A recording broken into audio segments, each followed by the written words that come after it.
गोला बच रहा है। ठीक है, अब समलंब चतुर्भुज की बात कर लेते हैं। समलंब चतुर्भुज क्या कहता है? आमने सामने की भुजाएं क्या होंगी? दो समांतर होंगी। कोई भी दो समांतर भुजाएं होंगी और दो असमांतर भुजाएं होंगी। ठीक है, तो हमने क्या किया, ये दोनों क्या है? समांतर हैं, बराबर नहीं है। क्या है? समांतर। इसको नाम दे देते ए बी सी और डी, हमने नाम दे दिया। ठीक है, इसमें भी बहुत सारे फार्मूले मैं आपको सिखा दूंगा, बताऊंगा नहीं दोस्तों, मैं रटाने की कोशिश नहीं कर रहा हूँ, मैं आपको बताने की कोशिश कर रहा हूँ। ठीक है, ये हमने नाम दे दिया। इसको कहाँ पर, इसके जो विकर्ण काट रहे हैं ओ बिंदु पे काट रहे हैं। ठीक है, अगर इसका अगर हम मध्य बिंदु देखें तो इसका अगर मध्य बिंदु देखें तो यहाँ पे बनेगा, और इसका मध्य बिंदु यहाँ पे बनेगा। इसका नाम देते हैं पी और क्यू। ठीक, हमने इसका क्या नाम दे दिया? पी और क्यू। तो सबसे पहले इसका हम क्षेत्रफल ज्ञात कर लेते हैं। क्षेत्रफल क्या होता है दोस्तों?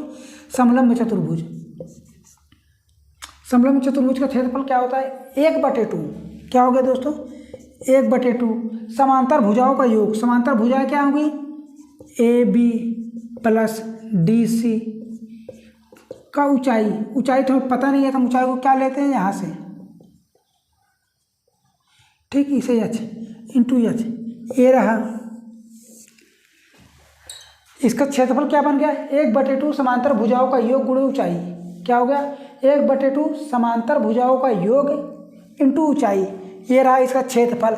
अब इसके परिमाप की बात करें, इसका परिमाप क्या निकालेंगे?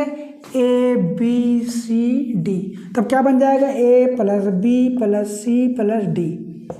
ठीक है, ये बन गया इसका परिमाप। इसमें कोई भुजा बराबर है नहीं यार, कहीं अगर एग्जाम में कहता है कि इसकी दो भुजाएं बराबर हैं आमने और सामने की, ठीक, तब आप कह सकते हैं, आप जोड़ देंगे 2a प्लस बी प्लस सी, ये बन जाएगा इसका समांतर चतुर्भुज का समलंब चतुर्भुज का परिमाप। ठीक, अब इसमें और सारे फार्मूले कहाँ से बनेंगे हम निकालते हैं। ये रहा इसका मध्य बिंदु, ये रहा। ठीक, अब इसकी बात करें पी क्यू की लंबाई, पी क्यू की लंबाई, पी क्यू की लंबाई, पी क्यू बराबर क्या हो जाएगा? पी क्यू बराबर आप देख लेते हैं, काट देते हैं। ठीक, तो हमें क्या बनेगा? पी क्यू बराबर क्या बन जाएगा? इन दोनों भुजाओं, समांतर भुजाओं का योग का आधा। क्या बनेगा? समांतर भुजाओं के योग का आधा। समांतर भुजाएं क्या हैं? C D plus A B का आधा। एग्जाम में ये वाला क्वेश्चन पूछा है आपको, ये जो इम्पोर्टेंट है मैं आपको बता रहा हूँ कैसे आपको क्वेश्चन एग्जाम में करने हैं। ये सारे क्वेश्चन मैं आपको बहुत इजी तरीके से इसमें सॉल्व करना सिखा दूंगा।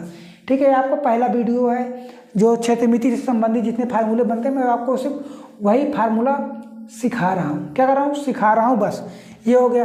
अगर ये जो बन रहा है दोस्तों, इसका भी देखिए, ये भी तो बन रहा है कुछ, ये वाला भी तो बन रहा है। इसको हम क्या देते हैं? आर एस इसका नाम दे देते हैं। ठीक, तो आर एस की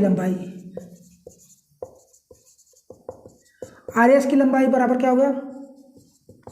ये बड़ा बाहर था, कहने का मतलब ये बाहर था। ये क्या है? P Q. ये क्या है? बाहर है। क्या? पी क्यू जो है बिंदु रेखा के कार्नर में, मतलब सबसे बड़ी भुजा, मतलब कहने का मतलब ये बाहर बिंदु है। तो हमने क्या लिया? इसको बड़ा कर दिया। जब ये बड़ा है, कहने का मतलब ये बड़ा दिख रहा है। ठीक, आर एस से क्या दिख रहा है? आर एस भुजा से ये बड़ा दिख रहा है, तो हमने क्या किया? प्लस किया। लेकिन जब आर एस क्या है? छोटा दिख रहा है, तो हम क्या करेंगे? कम करेंगे। छोटा दिख रहा है मतलब इसकी लंबाई कम आनी चाहिए। लंबाई हमें कम कैसे प्राप्त हो जाएगी? हम किसी में से किसी को कम करेंगे।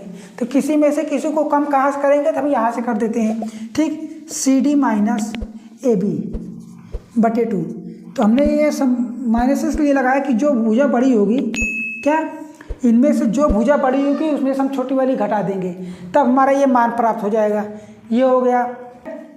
ये रहा, हमने क्षेत्रफल निकाल लिया, परिमाप निकाल लिया, और लंबाई, छोटी वाली भुजा की लंबाई, मध्य बिंदु की लंबाई निकाल लिया, उसके अंदर के मध्य बिंदु की लंबाई निकाल लिया। तो हमने यहाँ तक सीख लिया। ठीक है, अब बात करते हैं थोड़ा गोले वाली साइड चले, वृत्त क्षेत्रफल